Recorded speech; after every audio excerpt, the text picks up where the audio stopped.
कुरुंदवाड नगर परिषदेत 21 विषयांना मंजुरी, अभय योजनेतून मालमत्ता करधारकांना दिलासा। कुरुंदवाड शहरातील अतिक्रमण नियमन योजना प्रभावीपणे राबवून पात्र लाभार्थ्यांना घरे उपलब्ध करून देण्याचा आणि अतिक्रमित जागांचं सर्वेक्षण त्रयस्थ संस्थेमार्फत करण्याचा महत्त्वपूर्ण निर्णय नगर परिषदेच्या सर्वसाधारण सभेत घेण्यात आला। पालिकेच्या छत्रपती शिवाजी महाराज सभागृहात नगराध्यक्षा मनीषा डांगे यांच्या अध्यक्षतेखाली झालेल्या या सभेत शहराच्या विकासाशी संबंधित एकूण 21 विषयांना मंजुरी देण्यात आली।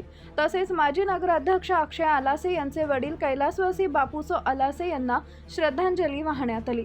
शहराच्या सुरक्षेसाठी प्रमुख चौकांमध्ये सीसीटीव्ही कॅमेरे बसवण्याचा निर्णय घेण्यात आला। तसेच 2024 ते 26 या वर्षातील रस्ता अनुदान आणि 15व्या वित्त आयोगाच्या निधीतून विविध विकास कामांना हिरवा कंदील दाखवण्यात आला। यामध्ये नवीन पथ दिवे पोल उभारणी आणि छत्रपती संभाजी महाराज उद्यानापर्यंत नवीन डीपी रस्ता तयार करण्याच्या कामांचा समावेश आहे।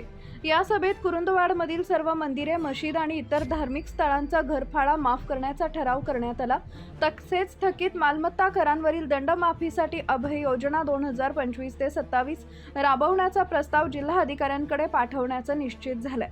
सर्वसामान्य नागरिकांना दिलासा देण्यासाठी जन्म मृत्यू दाखल्याची फी केवळ 10 रुपये करण्यात आली।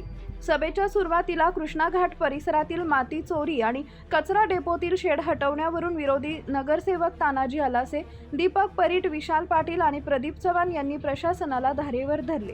यावर उत्तर देताना उपनगराध्यक्ष दीपक गायकवाड व मुख्याधिकारी मनोज कुमार देसाई यांनी स्पष्ट केलं की तो भाग पाटबंधारे विभागाच्या अखत्यारीत असून पालिकेचा त्याशी संबंध नाही। या मुद्द्यावरून सत्ताधारी आणि विरोधकांमध्ये काही काळ जोरदार शाब्दिक चकमक झाली। औद्योगिक भूखंडाचे दर कमी करून ईज ऑफ डुईंग बिझनेस अंतर्गत शासनाकडे प्रस्ताव पाठवणे, शहरात नवीन वृक्ष प्राधिकरण समितीनं स्थापन करण्यास मान्यता देण्यात आली आहे। ड्रोन किंवा त्रयस्थ संस्थेमार्फत अतिक्रमित जागांची मोजणी व नकाशे तयार करणे यास मान्यता देण्यात आली। यावेळी या सभेला नगरसेवक रमेश भुजुगडे, वैभव उगडे, जय कडाळे, शुभम जोग, अलका मदाळे, विमल पोमाजे, जयश्री पाटील, जुवेरिया गोलंदाज यांच्यासह सर्व पदाधिकारी व अधिकारी उपस्थित होते। आमच्या प्रतिनिधींसह पाहत रहा CK24 न्यूज।